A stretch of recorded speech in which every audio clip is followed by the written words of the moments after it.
Recce का इतिहास। साथियों, आज का हमारा टॉपिक रहेगा रेकी का इतिहास क्या है। Hello everyone, this is Hiranand, international spiritual leader. Welcome to my channel Heer reiki foundation. आप सभी दिव्यात्मा को अभिनंदन करती हूँ। रेकी की पाठशाला में आपका स्वागत है। साथियों, आज का हमारा टॉपिक है रेकी का इतिहास। रेकी का इतिहास क्या है? बेसिकली ये कोई बाहर की विद्या नहीं है, हमारे हिंदुस्तान की विद्या है। हमारे धर्म ग्रंथों से इसका उद्गम हुआ है। वो कहते हैं ना कि ये विद्या पहले यहाँ से बाहर गई, फिर उसके बाद हमारे पास आई। आज सिर्फ रेकी की ही बात होगी तो हमें समझ में आ ही गया है कि रेकी हाथों से स्पर्श द्वारा स्वास्थ्य और नवजीवन प्राप्त करने वाली एक बहुत ही अद्भुत प्राकृतिक तकनीक है।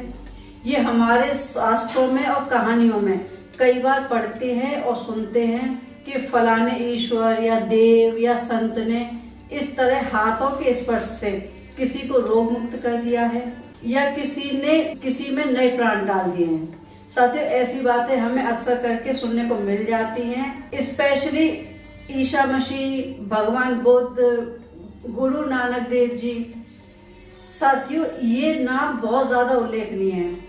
इन महात्माओं ने इसका बहुत उपयोग किया है।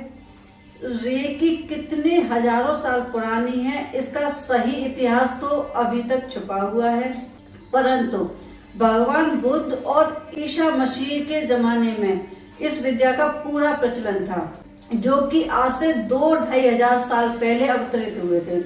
साथियों, पहले ये विद्या केवल महात्माओं, संतों, तांत्रिकों और जादूगरों तक ही सीमित थी। साथियों, आम जनता तक इस विद्या की कोई पहुंच नहीं थी।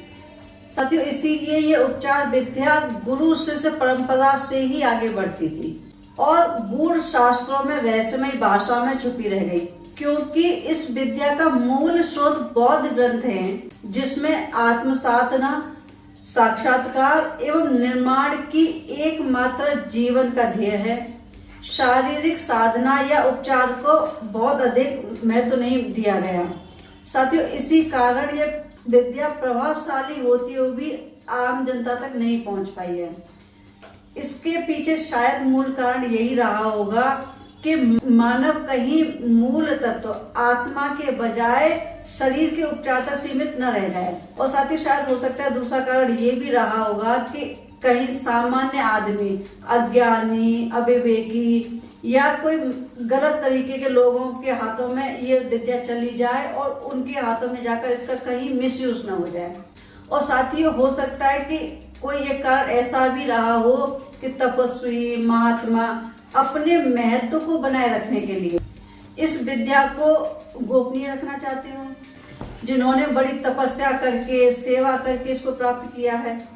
साथियों, कारण कोई भी हो, आज हमारे बीच में ये विद्या मौजूद है। और साथियों, इसको हर कोई व्यक्ति, कोई गवार हो, मूर्ख हो, डाकू हो, चोर हो, नालायक हो, बालक हो, बुजुर्ग हो, साथियों कोई भी हो, इसको कुछ ही घंटों में किसी भी रेकी मास्टर से शक्तिपात लेकर के बखूबी सीखा जा सकता है। साथियों, इतना ही नहीं, इसकी गहराई में जाकर इस विद्या को पूरी तरह आत्मसात करके स्वयं रेकी मास्टर बन के हजारों लाखों रेकी हीलर तैयार किए जा सकते हैं।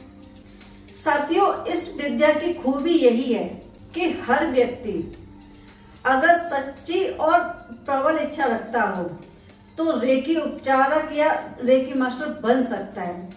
साथियों, जिस विद्या को पाने के लिए पहले महात्माओं, संतों की लंबी घोर तपस्या करनी पड़ती थी, साथियों वही विद्या आज थोड़े से धन, सेवा या थोड़ी सी प्यास में आपको आसानी से मिल जाती है।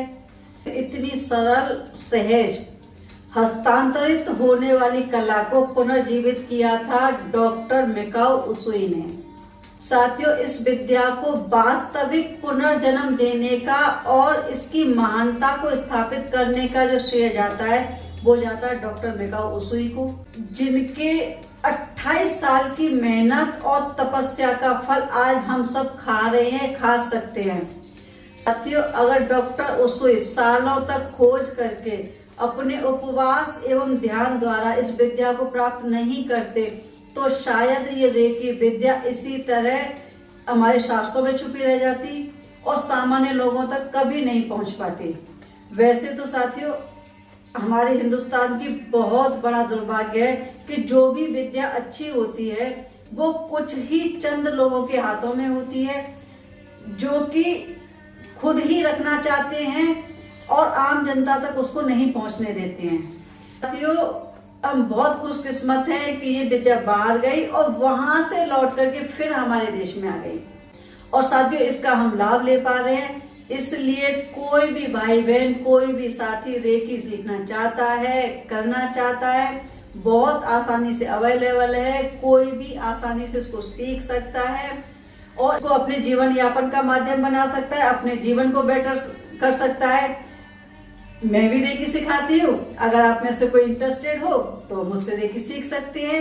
साथियों आज के लिए इतना ही। रेकी का इतिहास हम धीरे धीरे करके बहुत सारी परतें खुलेंगी, क्योंकि एक वीडियो में सब कुछ नहीं हो पाता है, और फिर होता क्या है ना कि नया चैनल है, लोग लंबा वीडियो देखना पसंद नहीं करते, है ना। इसलिए धीरे धीरे करके पार्ट्स में हम इसके बारे में और जानेंगे। उम्मीद करती हूँ जानकारी पसंद आई होगी। अगर आपको जानकारी पसंद आई हो तो वीडियो को लाइक शेयर कर दीजिए और प्लीज प्लीज चैनल को सब्सक्राइब कर लीजिए। वीडियो देखने के लिए आपका बहुत बहुत धन्यवाद।